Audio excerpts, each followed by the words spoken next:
Suriye'nin başkenti Şam'da dünyaya gelen bir bebeğin ilk sözcüklerini duyanlar büyük şaşkınlık yaşadı.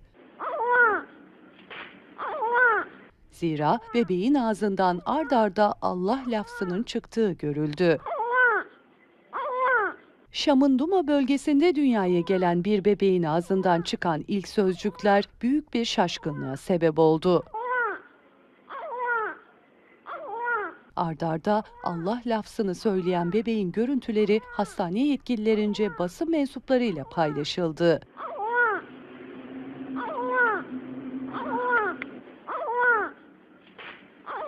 Hastane personeli cep telefonu kamerasıyla çekilen görüntünün fotomontaj olmadığını savundu.